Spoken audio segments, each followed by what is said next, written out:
God, please, no! No! No! No!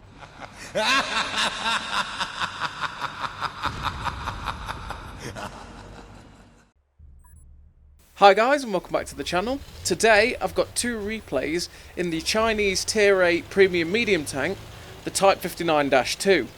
Now this is a tank that I really do enjoy playing. It's an absolutely fantastic tank.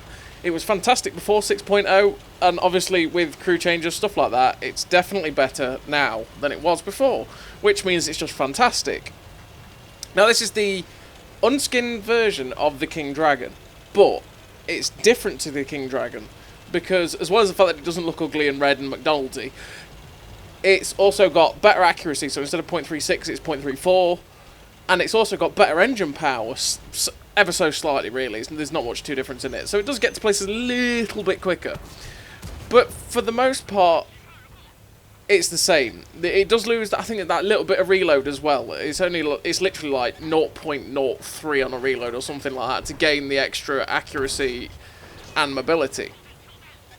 And yeah, I always loved the King Dragon. The King Dragon was absolutely amazing. And then they released this and it was like, oh my goodness me, it's King Dragon, but better. Just take my money. Take it away from me. Just take it, Wargaming. So, yeah, I've loved this tank forever. It's one that I definitely have to 3 mark. I'm quite reasonably close at the minute, so I should go around and finish it, but it's definitely enjoyable. So in this game, on Arctic region, we're platooned up with Sins, and I'm like, you know what? I'm going to come to this middle bit on Arctic region, and we're going to fight here. Instead of charging down the 1-2 like I do like to make the aggressive play straight into the middle, I decided, you know what? We're not risking it for a biscuit like that, and we're going to go through the more conservative route, which means we always get beaten to this position and go through the upper echelons of this map. So, we've got a few good shots off. We've popped a few good shots into the guys like the ST1 and the T54 that were climbing that position there in the middle. But it's like, okay, I don't want to face a T54 and an ST1, especially when the ST1 has to really pretty much poke up, and he'll pretty much be hull down every time he pokes up to shoot me. So I decided, you know what, I'm going to go around the opposite way, because my two guys in the E75 and the other medium tank are on that side. I want to go this side and basically create a crossfire. But this area is extremely risky, and that's because, number one, artillery is going to slap us, because we're in a better position for it. Number two, those guys right there, if they decide to flank round, are pretty dangerous to me. Now, we've just got unlucky with 2 shots in a row there. We've had one shot that didn't pen the SU-130PM, only did track damage, and then that second shot on the LHMTV, which only did track damage again. Frustrating on two really unarmoured tanks. It's very frustrating. And then the third shot, well, we just auto-aimed it like a pleb and we missed. So I am with Jeff Riker at the minute, and we're like, oh, where do we go? What do we do? Look, you know what? Let's try and get rid of these guys over here. Now there's a Foch here. We're going to slap a shell right into his lower plate, because you can pen the lower plate of a Foch. It's far easier to actually shoot the cupola on top, because the cupola on top of it is pretty terrible. And we're now in a sort of a weird situation. They're all sitting in front of us, but we have armour in the C75 that's blocking in front of us. We are a one-shot to them all, so we've got to be extremely careful, because just one shot from any of these guys could really end our day. And we do have Jeff Riker and his Inferno as well, which can do some serious damage. Now, we managed to shut down the Draugr, and now the SU-130PM comes around the corner. He shuts down our E75, which is not ideal. Then we've got this T28, so we slot a shot straight through his cupola, which is lovely. And the cupola on the T28 is a pain in the ass sometimes. It's like the T95. It's like you should pen it, but sometimes you just don't.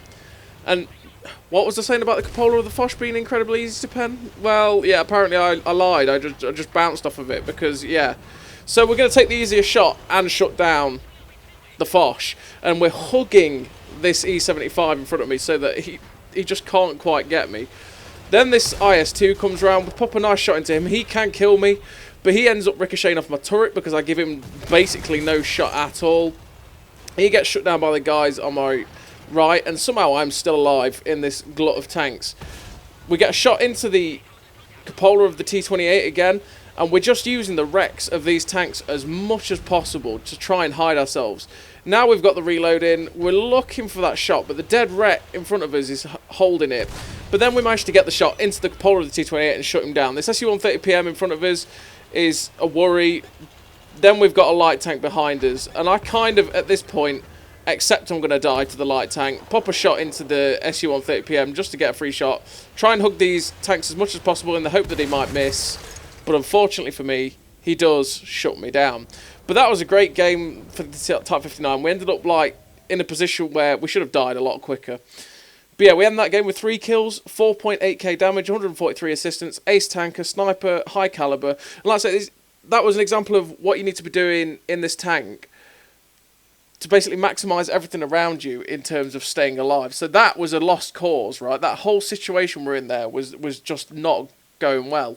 But by using everything that was given to us, like the E-75's dead wreck, the fact that the E-75 was side-scraping to try and block damage, which helped us to be able to get more damage off, you've just got to keep assisting like that. And we played very well on the second line.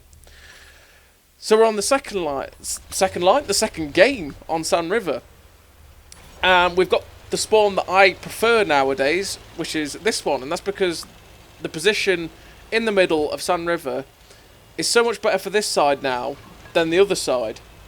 Because what tends to happen is those that go to the middle at F6, 7 for the other side tend to get there. And most of our team, as you're seeing how quickly a lot of our team has already got up to... I think they must have changed the spawns on this map. Because it used to be back in the day, you'd get to the middle, you'd catch so many tanks out climbing the hill. And they'd just all get wrecked. But these days, doesn't really happen that much. You tend to get to the middle, and they've already reached the hill, and they're shooting at you. For this side, though, you tend to catch people that are going to the dunes along the really short way, which is actually the worst way to go to the dunes. Don't take the short way. I mean, I'm going to do myself in by advising people to not go the short way along the 8 line. Because that's where you get a lot of damage in the early game from this position. Because of what's happening now, where I just basically get to farm you. I can spot you out and farm you. Now, the people that counter this position can sit along the I line or J line, whatever it is, and sit at like 8, 9, and they can sit out of view range from me and sit and perfectly easily shoot me.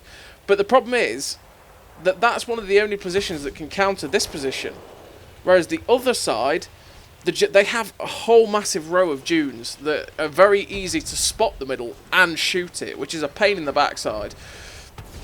Now there's a position where our light tank is currently, where a tank can sit up, hull down, and keep shooting you where we are. But the thing is, by popping up and shooting us in that position, you are also risking getting shot by the rest of the team. So it's also a dodgy position. So we try and pop a shot at the light tank there that's marauding towards our base. Unfortunately, we don't quite get the shot in. And we're looking for a shot now on the Centurion 7-1. We get that one in, and this is the thing. If you get a light tank that marauds down that line, they can spot the stuff that's sitting at the back of the map, like that Centurion and that other TD, which means you can get free shots at them from this position. But now they're getting lit up, I'm feeling like they might have other priorities. So I'm going to try and help this northern flank a little bit and try and get some shots into them as they cross. So we go for a shot into the defender, and we end up penning it. And I'm hoping I can get that shot in before he gets behind. Unfortunately enough for us, we get another shot straight in. And I'm hoping now, again, it's all hope. I was kind of hoping that guy crossed against the north again, but then the Centurion, it's a Type 59-2, gets spotted up. It's like, right, well, I can't turn that down. But now we're spotted, we've got to get down. Down, down, down, down, down. Down, down, down, down. We don't want to get shot. So we managed to get another shot into the Centurion 1, but unfortunately it bounces because it hits his turret, which... turret bounces stuff, it's just unfortunate that it does that. And hopefully we can get another shot in before he gets beyond the ridgeline. Oh, it goes high and hits his turret again. I was kind of hoping that when he was falling back, we'd get a lovely shot into his tracks there. And we'd actually track him up in the air, and that would give us more damage, but that's unfortunately it didn't happen. We try and get a blind shot into the SU-130PM, but again, that doesn't happen. And my pressing concern is that north a little bit, because that north is pushing towards our base. and it's definitely concerning me. So it's in the back of my mind. But I'm thinking, yeah, there's 2 medium tanks back there, so they could deal with it, right? So what I'm going to do is actually push forward here and try and get shots to help my guys progress more towards the cap easier, and that artillery gets spotted up, which you've got to take the chance. But obviously, damage RNG changes mean that our 390 Alpha, which could probably kill that guy 70%, 80% of the time, means that we probably don't kill him at all ever, which we didn't, and now he gets behind cover, which is annoying because it's artillery, and you always want to get rid of that artillery because you know what's going to happen, and that is artillery is going to poop on you from somewhere, take most of your health, and you're going to die. So I am watching the north, but we've actually got quite a lot of defenders now, and I'm watching our base going, you know what, I want to push the tempo and kill these guys in their base, because I know where they are. I can get rid of these guys, and that secures the threat to my ass if I went back to defend. So we try and pop a shot into the SU, and unfortunately it just misses, which we get really unfortunate with. And we're going to push up here. And there's a shot into the rear of a T-30, which somehow misses again, which is really annoying. And we've got squeaky bum time here. Fortunately enough for me, he misses. I have no idea how I missed that T-30's rear end. He was one that I definitely wanted to get rid of. Then we sort of snap a shot into his tracks, which unfortunately misses again. Annoyingly, we could have got rid of that T-30 ages ago, which obviously the T-30 is a major threat. He's got a big-ass gun, and we don't want to get slapped by that, because that is most of our health. But we do have this T-30 in front of us, and the Centurion 1. Well, we're not going to turn down 3 shots into the Centurion 1. We're not going to overpoke to try and shoot this T-30. I'm kind of hoping that artillery might rain a shot on him and shut him down, but he's actually getting aggressive now and coming for us. We come around the corner, take the chance that he might quite slap us, but we do shut him down. And now this Centurion 7-1, sorry, is the one that's left in front of us. It's now Centurion 9, since it changed it recently. And he gets shut down. So the guys in the base defended it well enough. We managed to shut down the guys in their base. And another great game for this Type 59-2. And it's a fantastic tank. It's a brilliant Chinese crew trainer, and it's definitely worth picking up at some point. I honestly love this tank. I love the 390 tier 8, sorry. I love the mobility. The armour on it's decent. The accuracy's good. The gun depression's decent. It's just a great tank. So we finished that game with a good base XP, 2 kills, the 4.8k damage again, and it was another great game for this fantastic tank. And it's one that I absolutely love. So as always, everybody, thank you very much for watching, and I'll see you next time.